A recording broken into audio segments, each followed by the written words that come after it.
be here after us. So thank you everyone who made this possible, and please enjoy this celebration.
Our musicians are a bit like the post office. Neither storm, nor wind, nor dead of night can stop them from performing wonderfully.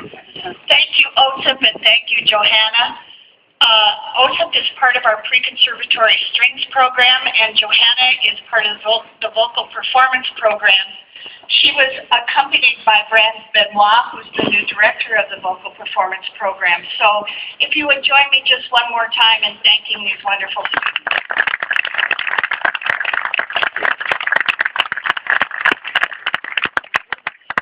There are many special guests here today, and you'll be meeting some of them during the course of the afternoon. I'd like to begin with by saying that this project happened because of our friends in city, state, county government, our friends who started out as contractors and became our friends, faculty, staff, alumni, architects, people who all got together to create what you see before you. I'd like to especially thank these people and ask them to stand. Our principal architect, Ted Roseboom from Perkins & Will. There's some Perkins & Will people back there. I can see them. Principal engineer Brian Journey from INS. General contractor Steve Underdahl from Procon. Site supervisor Tim McCracken from Procon. And the leader of the M&I financing team, Therese Radford. Thank you very much.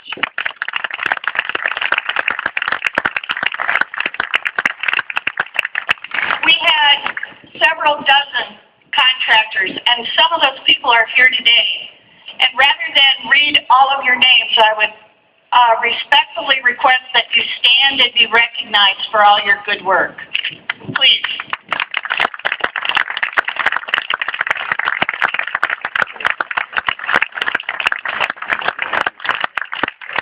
We're also joined today by members of our Alumni Association Board of Directors, President David McClendon from the class of '74, with the members of the Alumni Association Board Emeritus here, and I would ask that you also stand and be recognized for your support of this wonderful school and this wonderful project.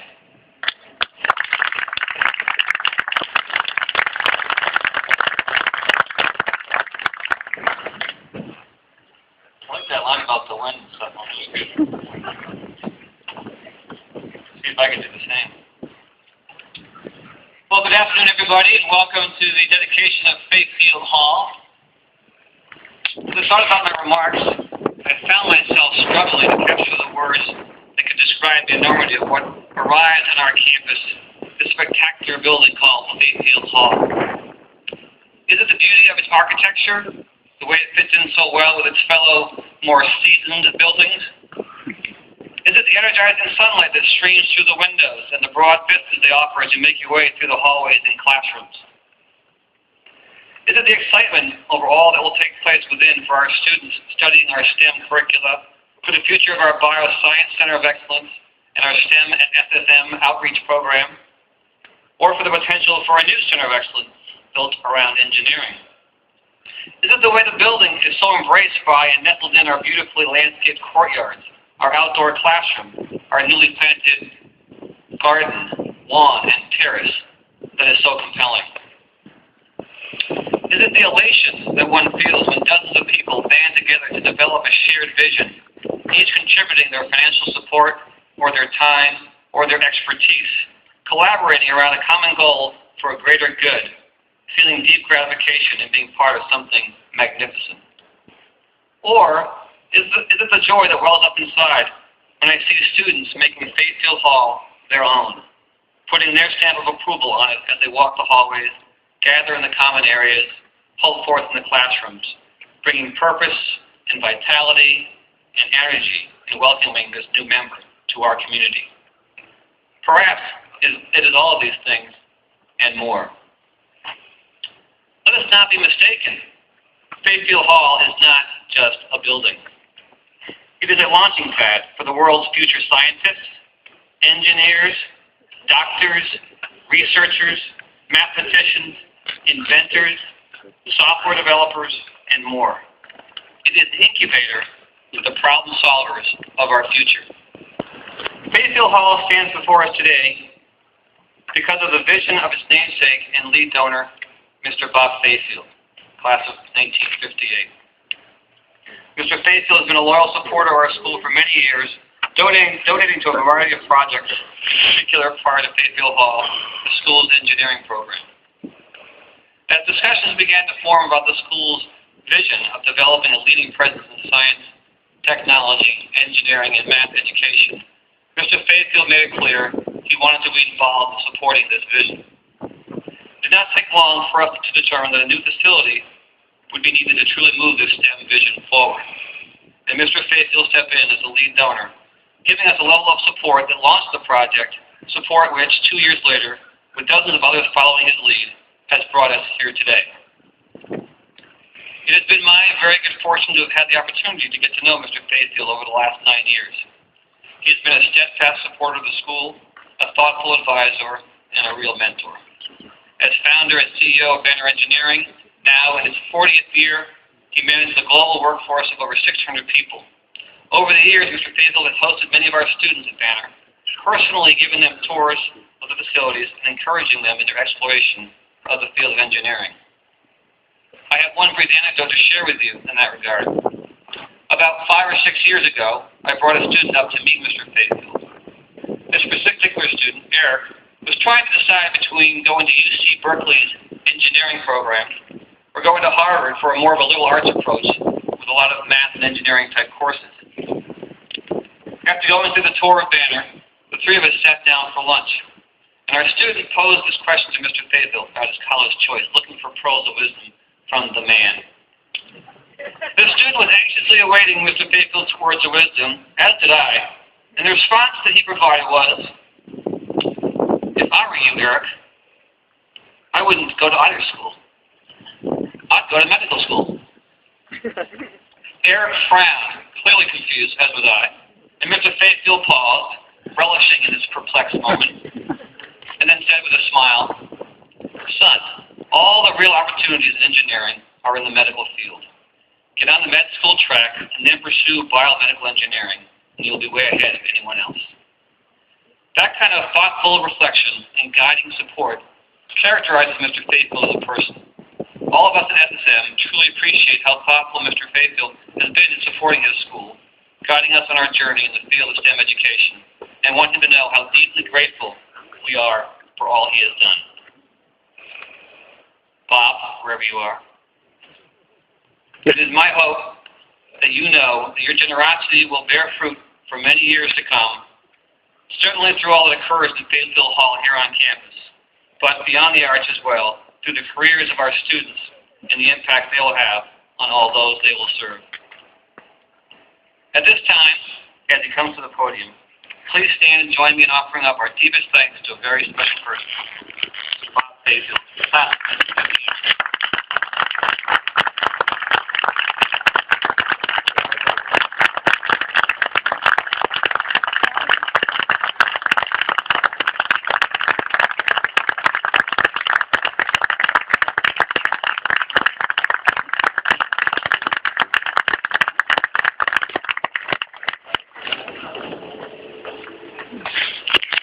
You people have something better to do today.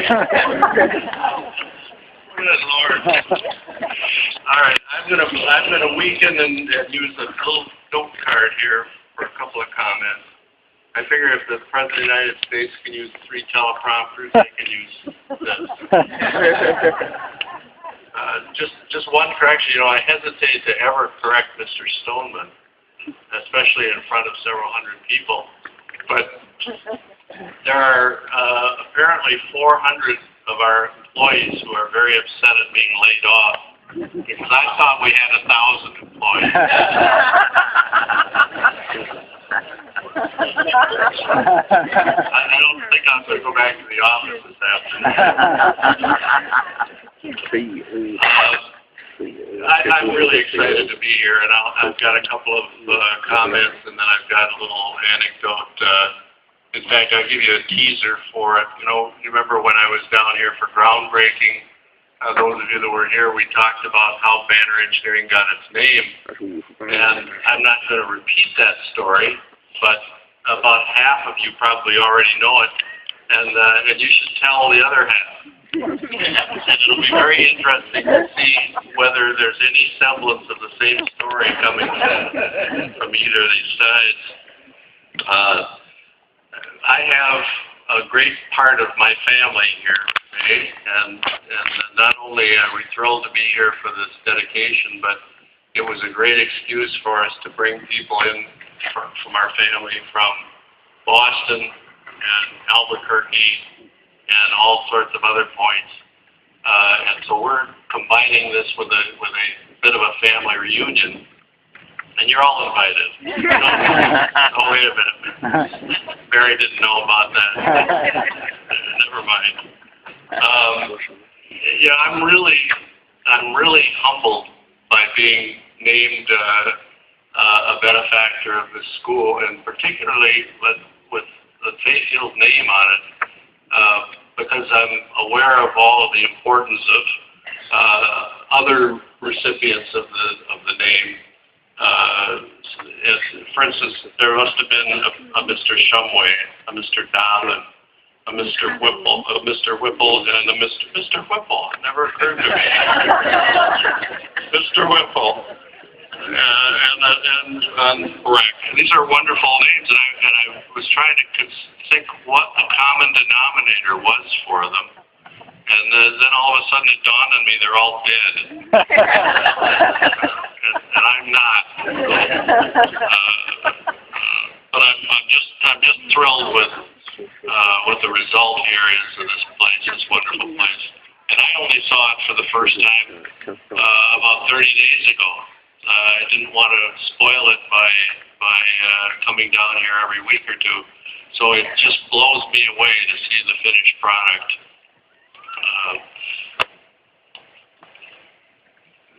I've said many times to other school principals and boards of directors and people in general that I talk with in business about the driving force behind a project like this. And I've given the advice to many people that if you don't have a driving force, and I mean somebody who eats and breathes and showers with the subject, don't try to get into it, because it's going to suck every bit of energy out of your life, and you need to be dedicated. Well, of course, we had the very good fortune of having Nick Stoneman play that role. He's so passionate about this school and about particularly the STEM Center and all that goes with it. And in fact, he wants more than anything. Maybe we can all help him with this. He wants more than anything to get a patent. He's a techie kind of guy under all the suit and the very nice tie that he's wearing today. He's a techie guy, and he wants to invent something.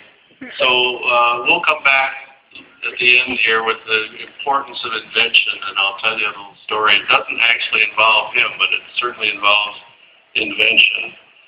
Well, the other thing that is very different here from any project I've been involved in is there was not only a driving force, Mr. Stoneman, there was driving coming from every direction in this school. The faculty were all excited about this project. The board of directors has been very involved with it all. The people that worked on it, the architects, great kudos to the folks from the architecture end of things here. This is phenomenal. And they were all passionate. And I realized the last time that I was down here, I realized that we had a driving force that numbered, 100 people maybe.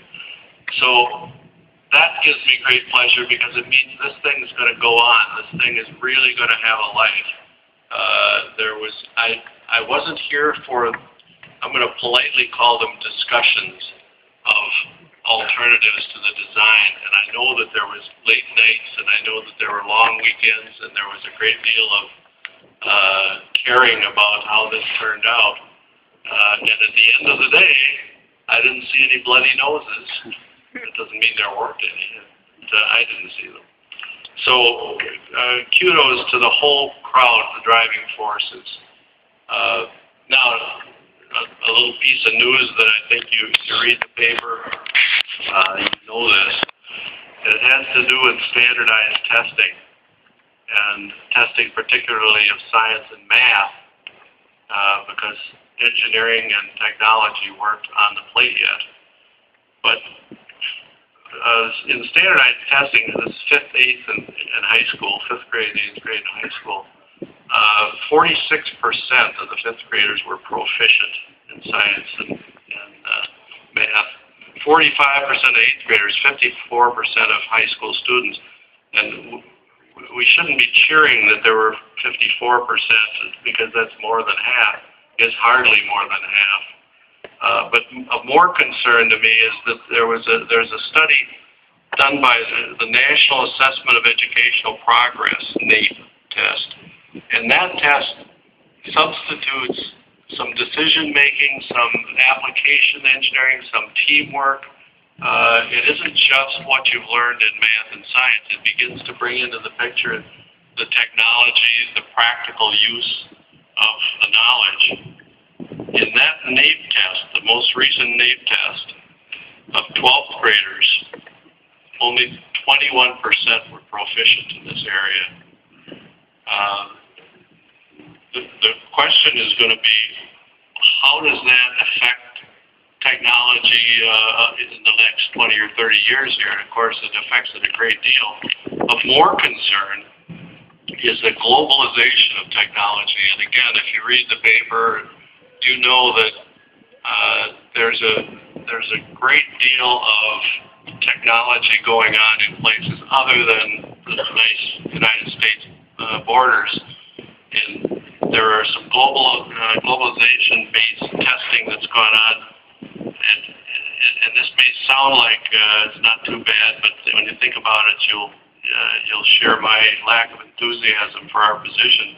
In 57 countries that were ranked under this NAEP test, we were 17th in science and 24th in math, badly beaten by, for instance, South Korea, Finland. Finland was number 1. And Finland doesn't give grades until high school. There's some very unusual things. If you Google Finland education, it's mighty interesting. Singapore beat us, Hong Kong beat us, China beat us, Canada beat us, Japan beat us. So when we start talking about the globalization of technology, these are the competitors. These are the people that think that they're just as smart as we are in the United States. And I think they are too. as an example of technology transfer and some of the concerns that I think we should all have, I'll give you two examples. One of them is General Motors 10 years ago decided that they wanted to get into the Chinese market for obvious reasons, 1.3 billion people and a lot of them driving. And so General Motors went to China and did questionnaires and studies to see what the Chinese people would like in their car, and there were some things that they changed. And so Buick was changed to accommodate. There were just some small things, the location of the headrest. So all right, Buick is now the leading import in China, and that's fine. GM, however, wants to build a plant in China, build the cars where the people are.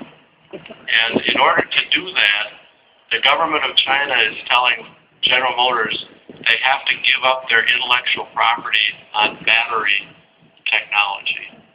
And why is that important? Of course, we're going to have electric cars. And the place they're really going to have electric cars is in China and India and other high population locations. So I thought, well, surely we aren't going to, I read this article a year or two ago, surely we aren't going to give up any intellectual property. And as it turns out, as we speak, our government is discussing what technology they might transfer to China. Not a happy thing. The second story is even more concerned, and this one's real simple. This is water cooler conversation. In 2011, for the first time ever, China filed more patent applications than the United States. Now that I've bummed you all out, we'll look at the other side of it.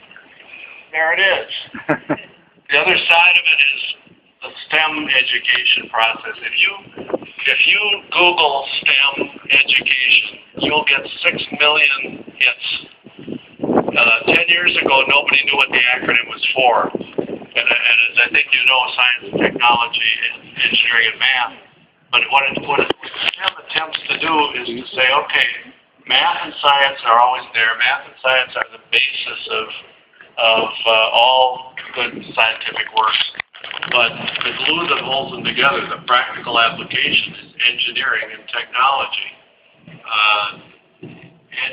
Engineering is of no use without math and science, and math and science are of no use without technology and engineering. The growth in STEM jobs coming up, and for you students here, you know, for you it probably seems like a very long time before you're going to be in the workforce, and if any of this matters to you. But I'm here to tell you that moves real fast, and you're in an extremely exciting position to see it happen and be part of it happening. So for all of you that are interested in technology, and all of you that understand the importance of technology to the strength of the United States, believe that STEM is a really good thing. And think of this statistic. STEM workers, this is people that were educated and have some job in science or technology or engineering or math. STEM workers make 26% more than non-STEM people, even if they aren't working in a trade that they were trained for. They may not be in engineering at all, but because they had the engineering background, the practical side of things, they're going to benefit from it. There's a tremendous amount of resources, and I'll just run quickly through these, but again, 10 years ago, nobody had the acronym. Now, because politicians love acronyms, this is floated, the STEM concept is floating around a lot of state legislatures. There's a number of people, there's a few people right here in this room that hope that I'll get to talk to after this, who are very active in implementing STEM programs, teaching educators how to teach STEM. And as an example, the one that so many of us are familiar with that have been involved in technical education is the FIRST program. It's another acronym for Inspiration and Recognition in Science and Technology. This was put together, again, about 10 or 15 years ago by Dean Kamen, who is the inventor of the Segway, if you've seen those things. And the FIRST program takes high school students from anywhere in the country, and it's a national program, international program as well, and gives them a kit. The kit weighs about 150 pounds. And in that kit are motors and gears and pulleys and resistors and don't worry, you're not to blow away. And you have 6 weeks. Your team has 6 weeks with that bucket of parts to develop an autonomous robot that performs some task. I went through this program with a school up in Minneapolis, and everybody thought this was going to be an easy deal. You got 6 weeks to build something that slam dunks a basketball. Well, it got so intense that the school had to let the kids out every Friday. And every Friday they showed up at Banner Engineering. We gave them a bay of space to work in. Their parents brought them food and drink.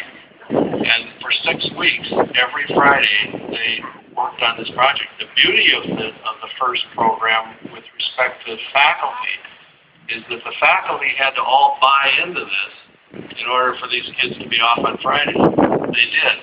And I'm equally sure that the faculty here will do the same thing, right? Thank you very much. So that's the FIRST program. A lead-in to FIRST is called FIRST Lego League, and that is not building castles out of Legos. Lego, the company in Denmark, I think, puts together a middle school version of this, autonomous cars, autonomous robots. Great program, hosted, the state championship hosted by Vanilla St. Margaret's a couple of years. The Minnesota Zoo has got some program that they're working with Shattuck-St. Mary's on. But I'm embarrassed to say that the Director of Education, Vice President for Education at the Minnesota Zoo, is sitting in the audience. And he's my son-in-law. So I'm going to encourage the school to search for Lars Erdahl, and I'm going to encourage Lars Erdahl to search for the movers and shakers here. The Minnesota High Tech Association and others provide college scholarships. Banner provides college scholarships. I'm a very big believer in trying to get more women into engineering.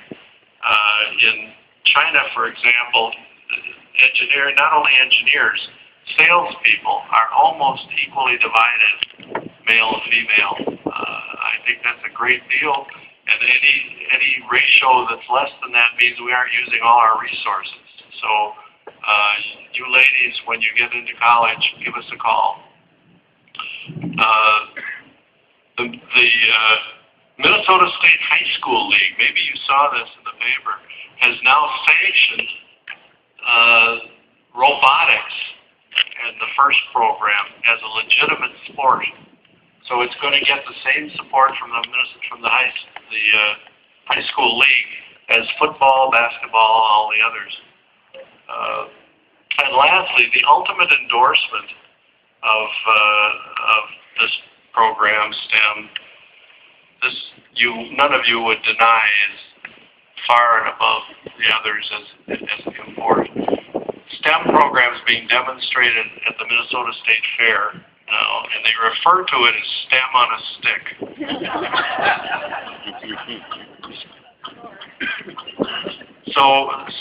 So much for STEM, which is a great program. I told you that I would be saying something about invention and how important I think invention is. If it were not for patents and inventions, we would not be here today. None of us. And there's a particular invention that is behind all of this, And this particular invention was done by my father, who was not an inventor and was not an engineer, but ended in World War I and was in the workforce. And he was a woodworker. And he was in Buffalo, New York. And in Buffalo, New York, it snows every day. And they try to remove the snow, and it's still there. It's on all the roads, all the sidewalks.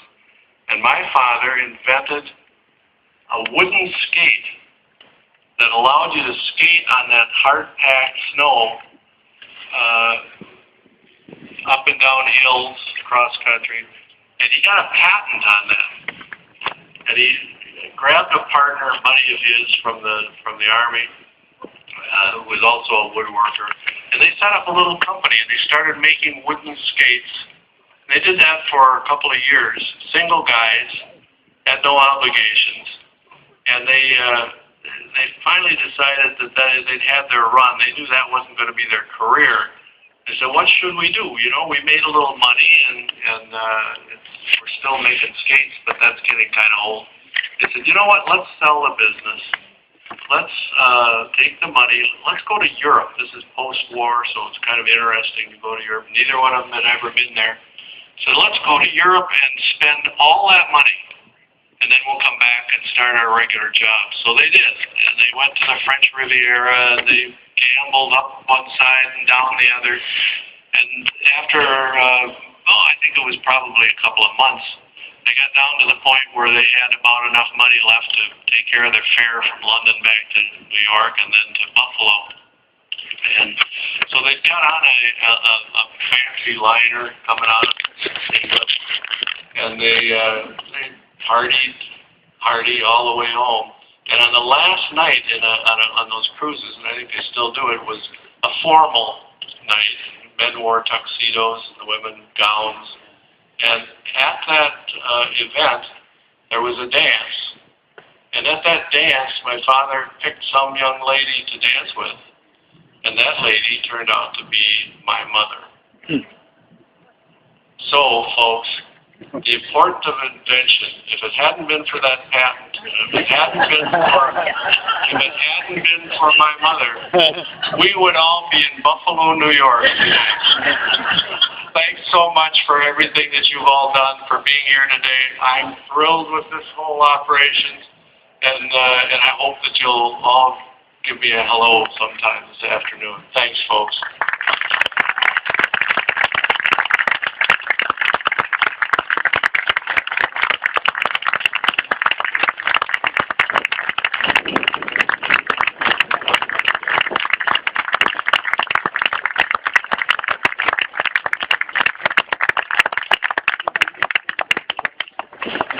Thank you, Bob, very much. It's my privilege and honor to serve Shattuck-St. Mary's as a trustee, and on behalf of the entire board of trustees of Shattuck-St. Mary's, we do celebrate with all of you this historic occasion of the dedication of Fayfield Hall, which, as you know, is the first classroom built in over 85 years on the campus. This beautiful and unique facility will provide the platform for the education of talented and innovative thinkers who will be well prepared in science, technology, engineering, and math, adding to the rich and strong tradition of Shattuck-St. Mary's. The vision of Bob and Nick has dominated the board's thoughts and discussions, decisions, and efforts over the last several years. And there were no bloody noses, Bob, but there were a few disputes and discussions. But at the end of the day, it all worked out. Many people at the board level have been involved and have devoted substantial time. But I would like to thank particularly my two predecessors as chair, Fred Kramer and Marion Edwards, who were chairs of the board when most of the work on the project was done. I would also like to thank Abby Humphrey, who chairs the board's advancement committee, which is code for fundraising, and who worked passionately and relentlessly with the Institutional Advancement Office to raise $6 million for the building. And finally, to David McClendon, who, by the way, is the incoming president of the Alumni Association, and who chaired the board's facilities committee during much of the time that the project was underway. Bob Fayfield and I went to Shattuck together in the late 50s. You probably can't believe I'm as old as Bob. I'm not really as old as Bob, a couple years older. Still is. But I knew Bob back when he was just an ordinary guy. Who could have imagined, Bob, that over 50 years later, you and I would be sitting here dedicating a classroom building in your name. And so, as you mentioned, your name is now going to be associated with those hallowed names of Shumway and Johnson and Morgan and Kingman and Dobbin. And just as today, people say, well, who was Morgan? And who was Dobbin? They're going to be saying in a few years down the road, who was Fayfield?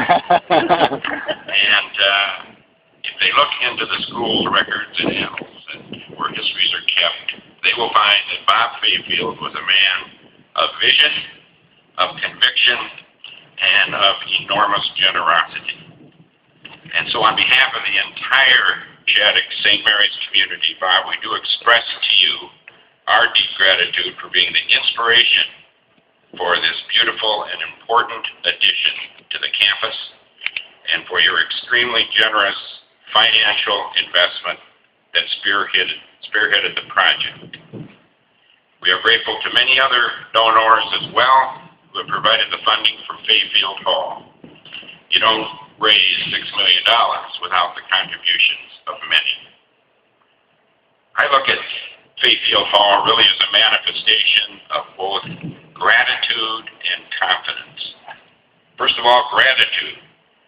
Many who have had their lives touched in some way by Shattuck-St. Mary's, whether as a student, a parent, a faculty member, a family member, a staff person, or just a friend, have contributed to this project.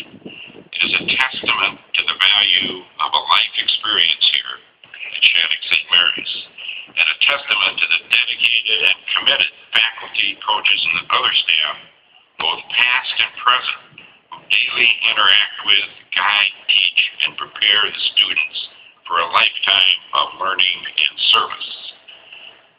I think it manifests confidence as well. Fayfield Hall is an investment in the future of the school, and so it represents the confidence of many people in that future, and encouragement that the school is on the right course, and that students from this time forward will come, and they will be taught, and they will be coached and guided by dedicated individuals, and who will be prepared to be valuable contributors to our society in a variety of ways. So we today express our gratitude for what Shattuck-St. Mary's has meant to so many in the past, and confidence in what Shattuck-St. Mary's will mean to so many in the future. At this time, I think we need to recognize a couple of special people who were involved with this project. It is one thing to have inspiration and to have vision for a project such as Fayfield Hall, but it's quite another to be able to take that vision and inspiration and transform it into an actual bricks and mortar structure that can be utilized for its intended purpose. Two individuals have led in this process, Lonnie Schroeder and Patty Billings. These two took Bob Fayfield's and Nick Stoneman's initial discussions and dreams that made the project happen. Without the exceptional efforts of these two, we would not be here today. As head of institutional advancement, Lonnie spearheaded the phenomenal effort to raise $6 million to fund the project. Lonnie, I've been here 8 years as a trustee, and during that time, you have raised money for a new hockey rink, a new field house, a 3x3 rink, various renovations, run the annual fund. It goes on and on. It's not easy to raise money, folks, particularly for an innovative educational project and during extremely difficult economic times. But she always comes through for the school and does a wonderful job. Patty served as a construction manager for the project from beginning to end. I'm not sure I can convey to you, I'm sure some of you out there I could, the immensity of the task that Patty undertook and completed in exceptional fashion. can only imagine the complexity of decisions that must be made. The almost impossible task of satisfying so many different constituencies, the constant stress of changes, delays, unforeseen difficulties, uncooperative weather, multiple floods, and numerous other contingencies that I am sure caused many sleepless nights for Patty. Those most closely involved will attest to the fantastic job she did, as does this magnificent building behind me.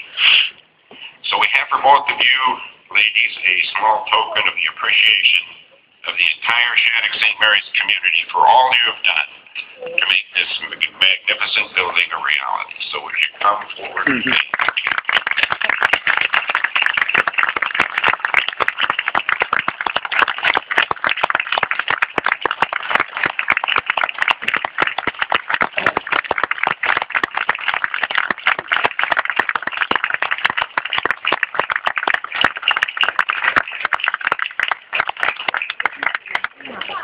Okay, we now have the presentation of the time capsule.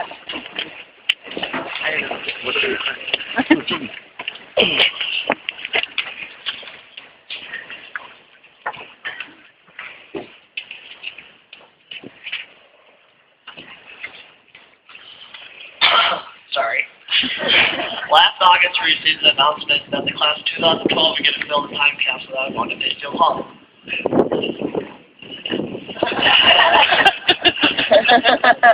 Last August, we received an announcement that the class of 2012 would get a filled time capsule that would end up going into Fayfield Hall.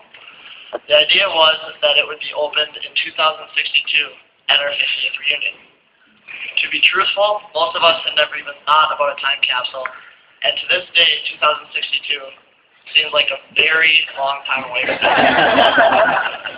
Once we got our heads into it, though, we realized that it really could be a lot of fun. We realized 50 years from now might not be as long as we thought, and we would probably remember that we did the time capsule in the first place, and that somebody would remember where we put it in the building. And also, we'd like to realize that we would love, all of us would love to thank Mr. Silman for having that great idea and for giving our class of 2012 the chance to be a part of Shattuck's history today. So on behalf of the class of 2012, thank you, Mr. Silman.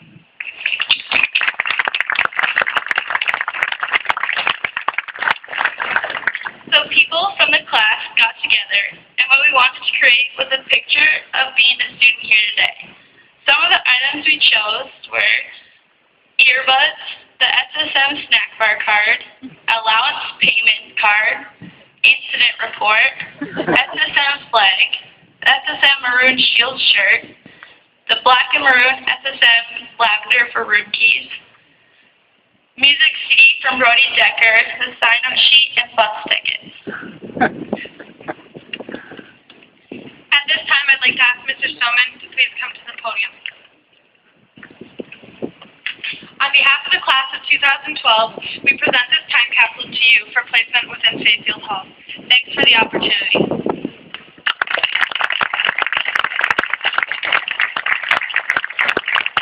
Thank you very much. I look forward to attending your 50th reunion.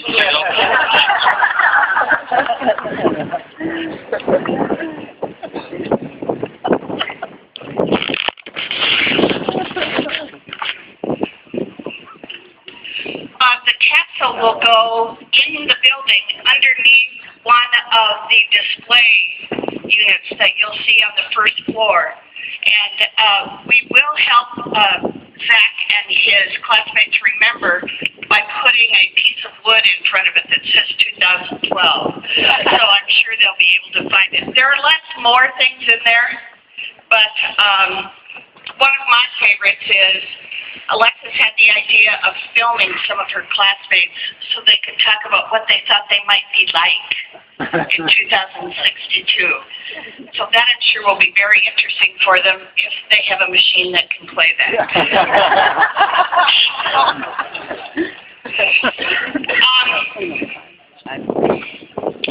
Any project of this size offers the opportunities for our alumni, parents, and friends to honor their class, a loved one, or a revered family member through generous support of a lab, a classroom, or a conference room.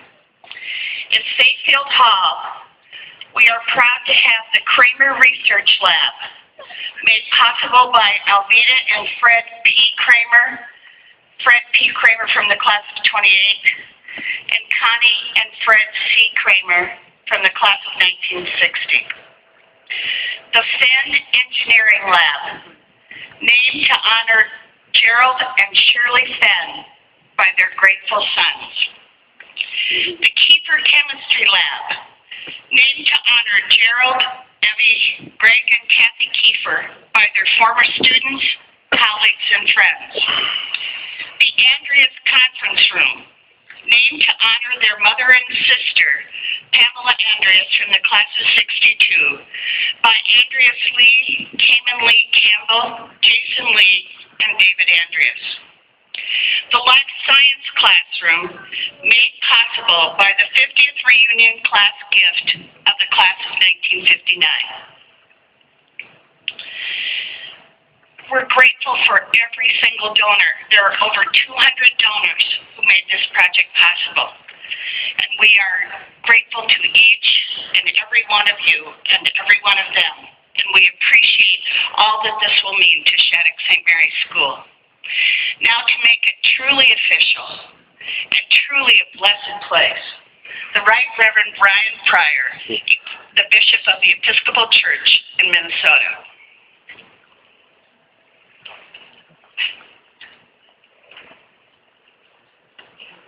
All right. Let us pray.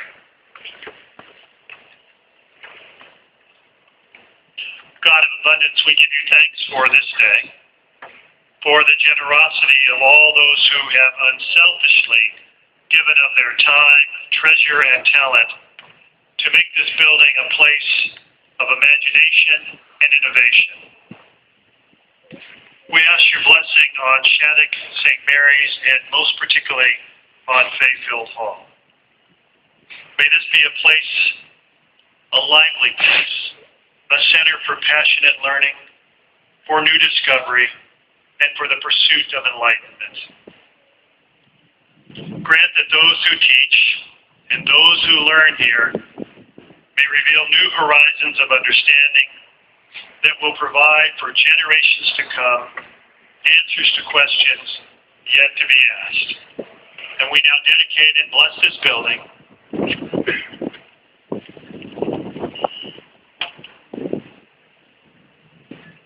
name of the Father, and of the Son, and of the Holy Spirit.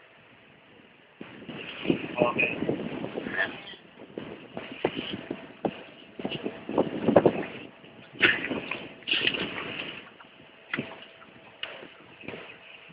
What a day. Is this the best day or what? Beautiful weather, great people, we're all happy. Let's have a reception. Let's have cookies and coffee and hot chocolate if you're so inclined. And then there are tours available of the building, and our faculty members will be in their classrooms telling you a little bit about the facilities that they have and how they're making use of this. I want to get the B. How they're making use of this wonderful facility. And I want to say especially for those of you who are our guests today, please look around. Look behind you to the class of 2012. Look over here to our middle school students and upper school students. And know just how much this means to each and every one of them and the people that will follow. Thank you so much. Enjoy the rest of the day.